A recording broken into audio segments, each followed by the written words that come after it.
Liberty University, which is a Christian university and supposedly a politically conservative university, hosted this communist. And we're going to talk a little bit about that.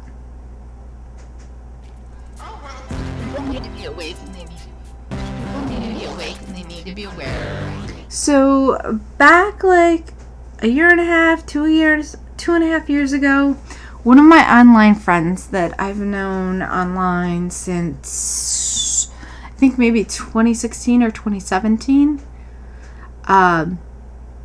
so he contacted me. He sent me a message on Discord, and he was like, guess what? I got into a politically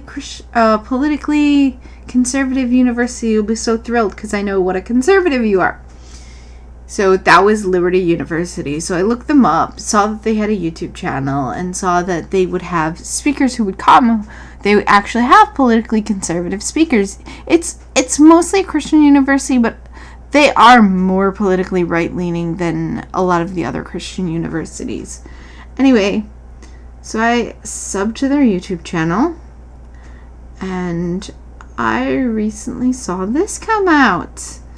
So, you see, Cornel West and this Robert George. So apparently Robert George is this like watered down Christian. And so they had a mild argument, but a lot of what they talked about was like, oh, you should try to get along with people and try to understand. They introduced this guy as a liberal. They just totally softballed where he stands on politics. Communism is a dangerous idea, okay? Communism is antithetical to Christianity. Communism teaches that you should steal from the productive and give it to the unproductive. That's not okay. And what ends up happening is everybody gets so fed up that they just stop producing. So they had an expression in Soviet Russia. They pretend to pay us and we pretend to work. Or maybe it was we pretend to work and they pretend to pay us. But, I mean, also in communist countries, you can't even buy what you want. Like, certain things are outlawed. So, yeah. And to buy certain groceries, you have to have, like, ration cards, in addition to the fact that you buy it with money. So, you DuckDuckGo this guy. His name comes up a lot. When I put in him and Revolutionary Communist Party, one thing was his name comes up a lot with Carl Dix. And when I first started waking up politically, which was spring of 2017, Carl Dix, I saw these two names together all the time. Now, I recently did a video on Antifa, and I spoke more about Refuse Fascism during that video, or RevCom, and so they're one of the main leaders of all of this stuff going on. They're kind of the vanguard of it, or the leader of it, and then BAM is the organization that's like one of the more violent organizations in the whole network. And I want to draw your attention to this. I'm going to put this in the description, but it's somebody on the right put this out. Don't quote me on it, but I want to say it's Freedom Center, David Horowitz Freedom Center, but it's somebody on the right who puts this out, Discover the Networks. And you see their bullet points are that he's a popular Marxist intellectual, highly paid campus speaker, friend of Louis Farrakhan, political advisor to Al Sharptongue. Yeah. Not a fan of his, an advisor to him. So he's supposed to be so that would make him more toxic than Al Sharptongue. Views America as a nation thoroughly infested with white racism. Again, also political advisor for Al Sharptongue. So, and he's a professor at an Ivy League school. This is what Ivy Leagues consider, like, elevated. I mean, our society's been telling us for how long that people who go to an Ivy League school are elevated, and yet, that's where all the communism is. I mean, I'm probably preaching to the choir. I think most people on my political channel here know this stuff, but some of it might be new information. Now, Jacobin, they are a very left-leaning organization. John Birch Society has talked about Jacobin being like the ties to something with, communism. I forget what the exact ties are, but it has like historical, like there was a communist Jacobin movement a while back, and then they named their magazine that. So there's like historical foundations for that. They're the ones that hosted, I did a video on it. There was an anti-Semitism panel that Linda Sarsour was on here in New York City, which I didn't go. I knew it was coming up, and then like I didn't find out exactly when it was, and then all of a sudden it had happened. And I might not have been able to go anyway because I have things I have to do and I can't always go to this stuff. Anyway, so even this far, far left group is saying that everybody hates Cornel West.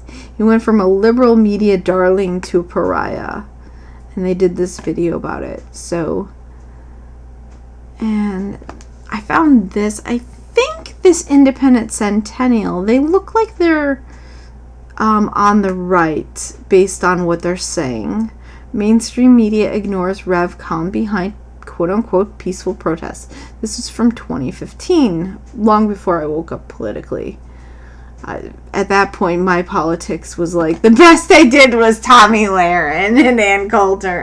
And I like those two still, but they're kind of beginner level. Anyway, so peaceful communist protesters. So they're talking about Stop Mass Incarceration Network and that, and then you see Carl Dix and Cornel West, and like I said, over here, you will find Cornel West's name when I put up Revolutionary Communist Party. He comes up a lot with Carl Dix, and Carl Dix, he's labeled at one point as the spokesperson for RevCom. I thought it was Sarah Taylor. It might be something where he used to be and then she took over the position. Or she might just be the spokesperson for Refuse Fascism and he might be for RevCom as a whole. But yeah, he does do some interviews. I've covered some of them. There was one that I covered where he and Katie Hopkins were brought on by, I want to say it's RT. I'll find that back in my videos. I'll find it and put it in the description. Alright, so discover the networks. I'll put that in the description. And another thing I want... This, when I scrolled down here, I saw there was this top tweet here. So I'm going to side note this. And actually, see here, this right here is Carl Dix. And that is a Revolutionary Communist Party t-shirt. This is actually how I started tracing this stuff, was I would be watching all these protests and counter-protests and stuff that, because back in 2017, everybody was live streaming this stuff. So even if a lot of times I wasn't even watching this stuff live, I was watching it afterwards. So Tim Pool, I found his channel back then. He was recording a lot of this stuff, and a lot of other people like Lauren Southern went out to some of these protests. And I went to one protest. It was like an anti-Linda Sarsour protest because CUNY, which is the city university here, New York City University system, they allowed her to be the keynote speaker, even though she doesn't have a college degree, for graduate students graduating from some health school in the CUNY network. We were very upset about that. So I went out and protested. It was led by Pamela Geller. And the counter-protesters were all of these groups. And so I came home and I watched other people's live streams of the same event. And I would pause on different things, pause like on the t-shirts, pause on the different signs that they hold up. And I was looking up all of this stuff. And so that's how I started finding out about Refuse Fascism and RevCom and all of these groups. So, and then I started diving deep into like their websites, and definitely Refuse Fascism, which is an iteration of RevCom. They're at a lot of the protests, and you see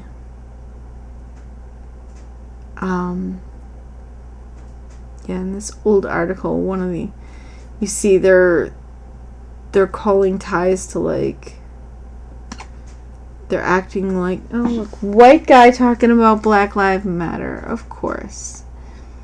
And posting Democracy Now!, which is another one of these far left rags. So, oh, it's on netting. They were able to hold that up like that. It was like on a net. Interesting. Very interesting. All right. But anyway, I also wanted to take kind of a sidetrack and go off topic a teeny bit, because I saw this tweet in this article from AJ Plus claiming that the demonstrators were demonstrating against police brutality, but what you actually find out is that they committed brutality against some cops at the demonstration, which is in this article. I'll link it in the description. You see it's from 2015. So just want to take a little side trip to AJ Plus. If you don't know this, because I don't know if everybody knows this, AJ Plus is an online news and current events channel run by Al Jazeera Media Network. So I'm using Wikipedia because Wikipedia, even though it's like everybody puts it in, they have some very active moderators. Their moderators are very left-leaning and make sure that the material on this stays left-leaning, and yet even on Wikipedia, it's being admitted that AJ Plus is tied to Al Jazeera, and in fact also left-leaning YouTube. When you pull up Al Jazeera and you open up one of their videos, which we're going to do right now. The US headed for more seasons of Oop, I hope that wasn't as loud for you as it was for me. Alright, and you see right here this little gray banner, Al Jazeera is funded in whole or in part by the Qatari government. And, this is something I was going to cover. Stop Patriarchy is another network that Refuse Fascism was tied to. And somebody had asked in the Twitter comments of... Oops.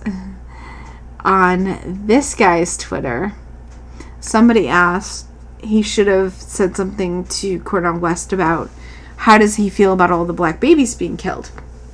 So he has these ties to Revcom. Revcom had, like, they have Refuse Fascism, they have, Stop Mass Incarceration, they have these groups. One of the other groups they had was the Stop Patriarchy, and it was a pro-abortion group. So I don't think they really use it. They also have World Can't Wait.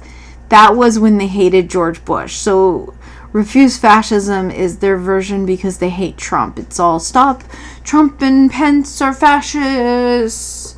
They gotta go. I'm sure if you found my channel, you've seen the protests. If not, put a comment below and ask me and I will link you to some protests.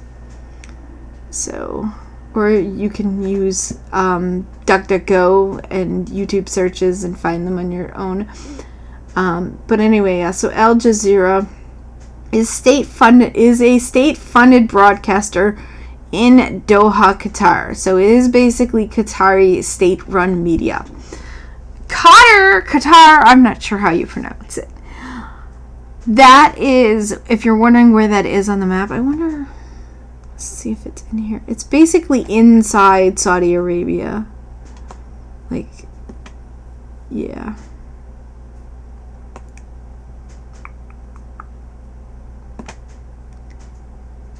Yeah, next to like the United Arab Emirates and stuff.